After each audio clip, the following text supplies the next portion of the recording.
श्री गणेशाय नमः। ओम श्री पुराण पुरुषोत्तमाय नमः। श्री शिव पुराण संहिता 7 वायव्य संहिता उत्तरखंड अध्याय 26 और 27।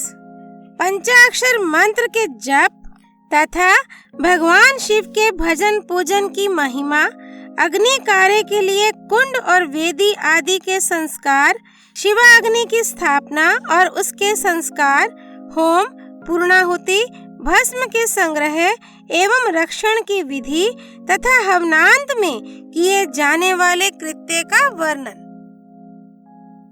उपमन्यु कहते हैं, यदुनंदन, कोई बड़ा भारी पाप करके भी भक्ति भाव से पंचाक्षर मंत्र द्वारा यदि देवेश्वर शिव का पूजन करे तो वह उस पाप से मुक्त हो जाता है।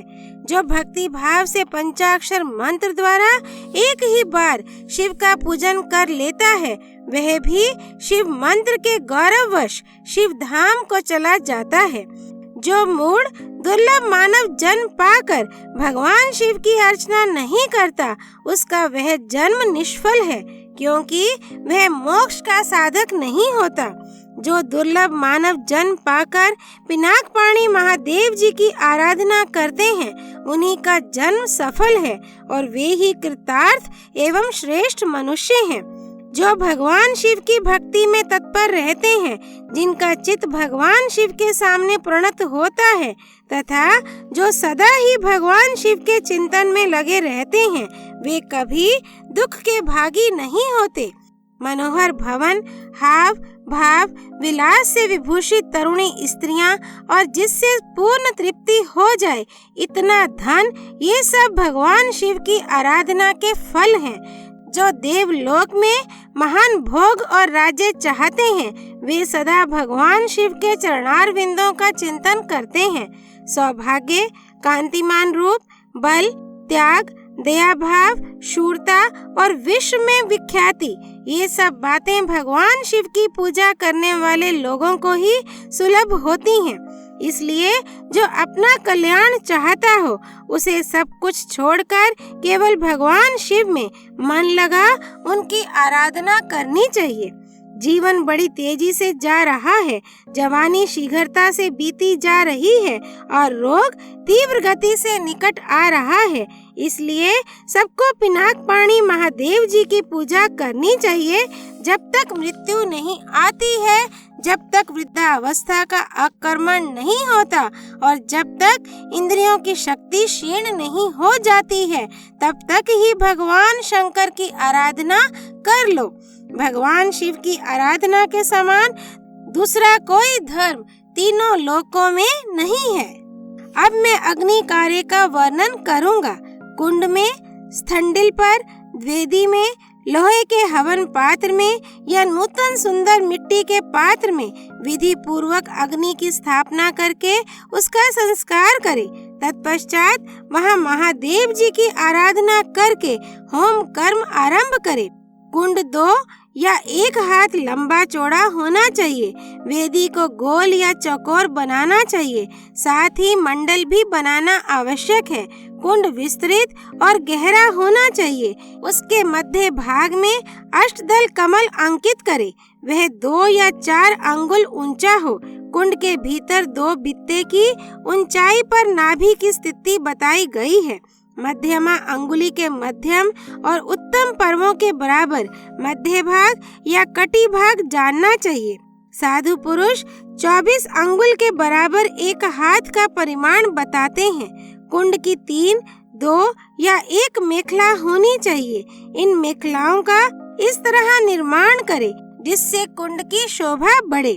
सुंदर और चिकनी योनि बनाए, जिसकी आकृति पिप्पल के पत्ते की भांति अथवा हाथी के अधरोष्ट के समान हो।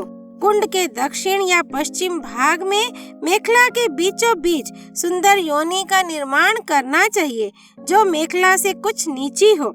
उसका अग्रभाग कुंड की ओर हो तथा वह मेखला को कुछ छोड़कर बनाई गई हो। वेदी के लिए ऊंचाई का कोई नियम नहीं है, वह मिट्टी या बालू की होनी चाहिए। गाय के गोबर या जल से मंडल बनाना चाहिए। पात्र का परिमाण नहीं बताया गया है। कुंड और मिट्टी की वेदी को गोबर और जल से लीपना चाहिए। पात्र को धोकर तपाए तथा अन्य वस्तुओं का जल से प्रोक्षण करे। अपने अपने गृह सूत्र में बताई हुई विधि के अनुसार कुंड में और वेदी पर उल्लेखन रेखा करे। रेखाओं पर से मृत्तिका लेकर ईशान कोण में फेंक दे। फिर अग्नि के उस आसन का कुशों अथवा पुष्पों द्वारा जल से प्रोक्षण करे। तत्पश्चात पूजन और हवन के लिए सब प्रकार के द्रव्यों का संग्रह करे। धोने योग्य वस्तुओं को धोकर प्रोक्षणी के जल से उनका प्रोक्षण करके उन्हें शुद्ध करे। इसके बाद सूर्यकांत मणि से प्रकट, काष्ठ से उत्पन्न, श्रोत्रिय की अग्निशाला में संचित अथवा दूसरी किसी उत्तम अग्नि को आधार सहित ले आए। उसे कुंड अथवा वेदी के ऊपर 3 बार प्रदक्षिण क्रम से घुमाकर अग्नि बीज रम का उच्चारण करके उस अग्नि को उक्त कुंड या वेदी के आसन पर स्थापित कर दे। कुंड में स्थापित करना हो तो योनि मार्ग से अग्नि का आधान करे और वेदी पर अपने सामने की ओर अग्नि की स्थापना करे। योनि प्रदेश के पास स्थित विद्वान पुरुष समस्त कुंड को अग्नि से संयुक्त करे। साथ ही यह भावना करे कि अपनी नाभि के भीतर जो अग्निदेव विराजमान है वे ही नाभि रंध्र से चिंगारी के रूप में निकलकर बाह्य अग्नि में मंडलाकार होकर लीन हुए हैं। अग्नि पर समिधा रखने से लेकर घी के संस्कार पर्यंत सारा कार्य मंत्रज्ञ पुरुष अपने गृह सूत्र में बताए हुए क्रम से मूल मंत्र द्वारा संपन्न करे। तदनंतर शिव मूर्ति की पूजा करके दक्षिण पार्श्व में मंत्र न्यास करे और घृत में धेनु मुद्रा का प्रदर्शन करे। स्त्रुक और स्त्रुवा ये दोनों धातु के बने हुए हों तो ग्रहण करने योग्य हैं, परंतु कांसी, लोहे और शीशे के बने हुए स्त्रुक स्त्रुवा को नहीं ग्रहण करना चाहिए अथवा यज्ञ संबंधी काष्ठ के बने हुए स्त्रुक स्त्रुवा ग्राह्य हैं। स्मृति या शिव शास्त्र में जो विहित हो वे भी ग्राह्य हैं अथवा ब्रह्म वृक्ष, पलाश या गुल्लर आदि के छिद्र रहित बिचले 2 पत्ते लेकर उन्हें कुश से पोंछे और अग्नि में तपाकर फिर उनका प्रोक्षण करे।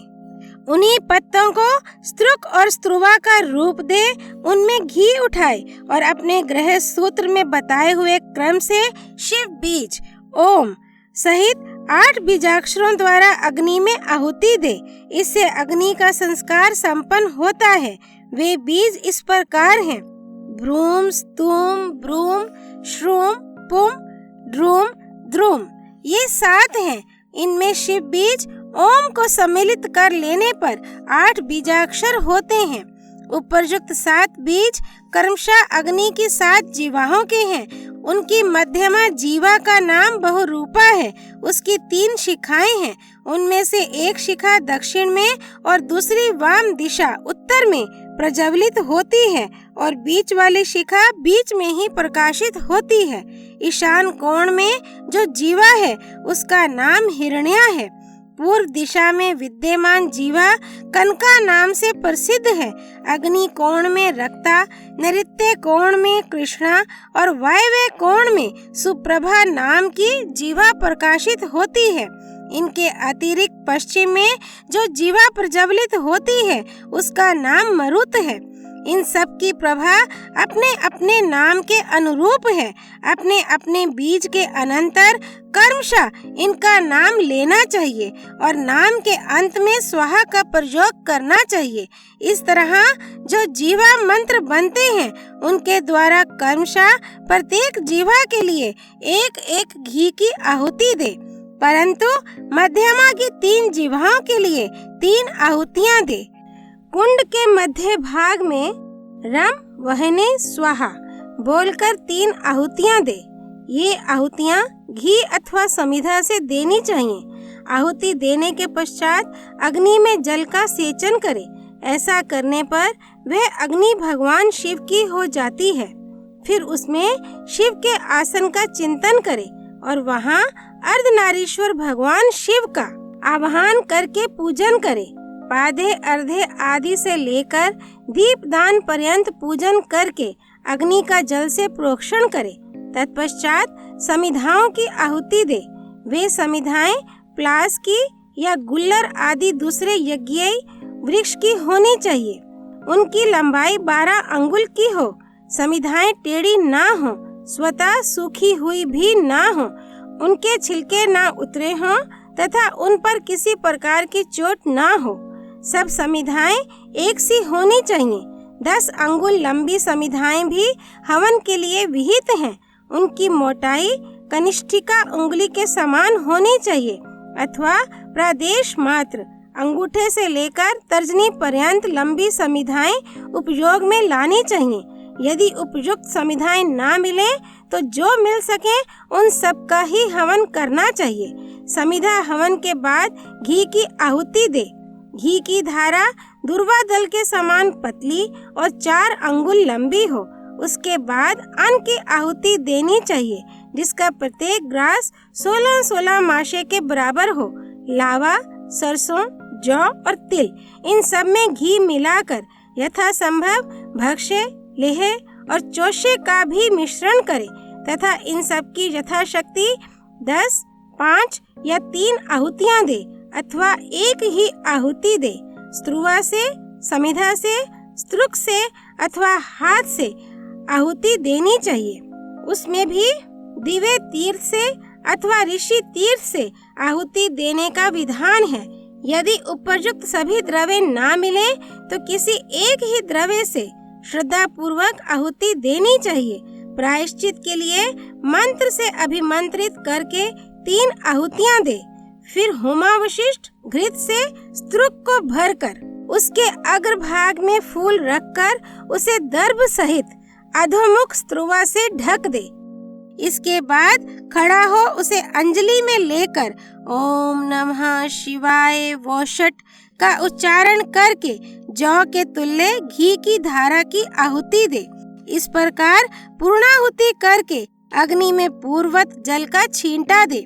तत्पश्चात देवेश्वर शिव का विसर्जन करके अग्नि की रक्षा करे। फिर अग्नि का भी विसर्जन करके भावना द्वारा नाभि में स्थापित करके नित्य यजन करे अथवा शिव शास्त्र में बताई हुई पद्धति के अनुसार वागीश्वरी के गर्भ से प्रकट हुए अग्नि देव को लाकर विधिवत संस्कार करके उनका पूजन करे। फिर समिधा का आधान करके सब ओर से परिधियों का निर्माण करे। इसके बाद वहाँ 2-2 पात्र रखकर शिव का यजन करके प्रोक्षणी पात्र का शोधन करे। उस पात्र के जल से पूर्वोक्त वस्तुओं का प्रोक्षण करके जल से भरे हुए प्रणीता पात्र को ईशान कोण में रखे। घी के संस्कार तक का सारा कार्य करके स्त्रुक और स्त्रुवा का संशोधन करे। तदनंतर पिता शिव द्वारा माता वागीश्वरी का गर्भाधान, पुंसवन और सीमंतोन्नयन संस्कार करके प्रत्येक संस्कार के निमित्त पृथक पृथक आहुति दे और गर्भ से अग्नि के उत्पन्न होने की भावना करे। उनके 3 पैर, 7 हाथ, 4 सींग और 2 मस्तक हैं। मधु के समान पिंगल वर्ण वाले नेत्र हैं। सिर पर जटाजूट और चंद्रमा का मुकुट है। उनकी अंग कांति लाल है। लाल रंग के ही वस्त्र, चंदन, माला और आभूषण उनकी शोभा बढ़ाते हैं। सब लक्षणों से संपन्न यज्ञोपवीतधारी तथा त्रिगुण मेखला से युक्त हैं। उनके दाएं हाथों में शक्ति है, स्त्रुक और स्त्रुवा है तथा बाएं हाथों में तोमर, ताड़का पंखा और घी से भरा हुआ पात्र है। इस आकृति में उत्पन्न हुए अग्नि देव का ध्यान करके उनका जात कर्म संस्कार करे। तत्पश्चात नाल छेदन करके सूतक की शुद्धि करे। फिर आहुति देकर उस शिव संबंधी अग्नि का रुचि नाम रखे। इसके बाद माता पिता का विसर्जन करके चूड़ा कर्म और उपनयन आदि से लेकर आप्तोर्यम पर्यंत संस्कार करे। तत्पश्चात घृत धारा आदि का होम करके स्विष्टकृत होम करे। इसके बाद रम बीज का उच्चारण करके अग्नि पर जल का छींटा डाले।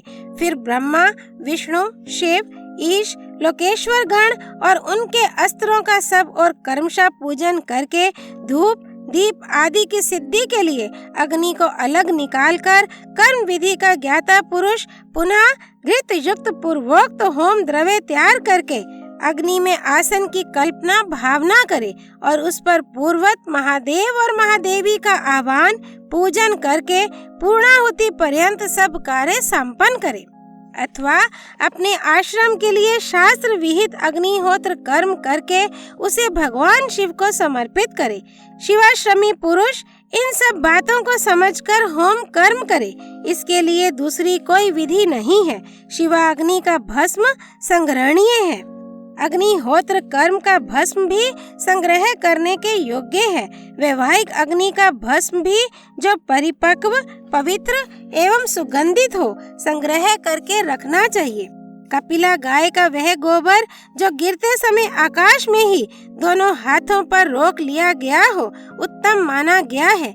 वह यदि अधिक गीला व अधिक कड़ा ना हो, दुर्गंध युक्त और सूखा हुआ ना हो तो अच्छा माना गया है।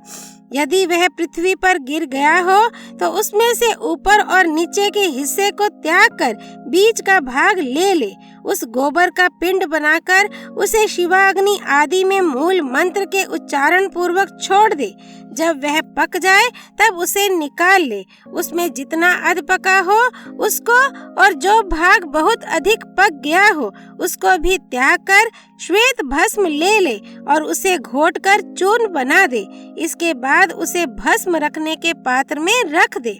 भस्म पात्र धातु का, लकड़ी का, मिट्टी का, पत्थर का अथवा और किसी वस्तु का बनवा ले।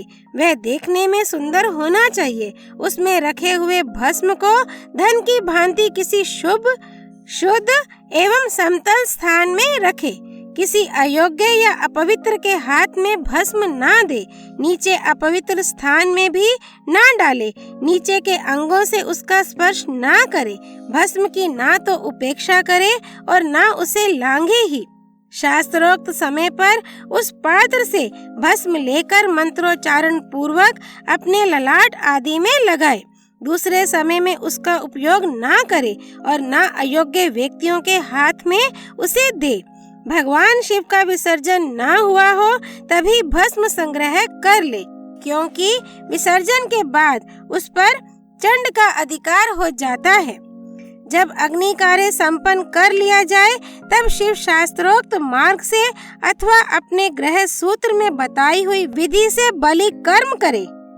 तदनंतर अच्छी तरह लिपे पुते मंडल में विद्यासन को बिछाकर विद्या कोश की स्थापना करके कर्मशः पुष्प आदि के द्वारा यजन करे।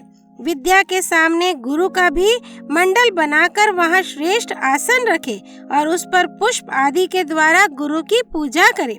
तदनंतर पूजनीय पुरुषों की पूजा करे और भूखों को भोजन कराए। इसके बाद स्वयं सुख पूर्वक शुद्ध अन्न भोजन करे। वह अन्न तत्काल भगवान शिव को निवेदित किया गया हो अथवा उनका प्रसाद हो। उसे आत्म शुद्धि के लिए श्रद्धा पूर्वक भोजन करे। जो अन्न चंड को समर्पित हो उसे लोभवश ग्रहण ना करे।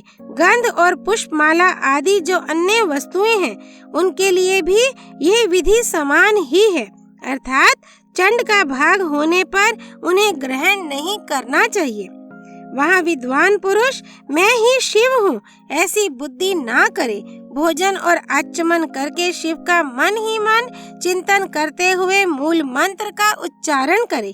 शेष समय शिव शास्त्र की कथा के श्रवण आदि योग्य कार्यों में बिताए।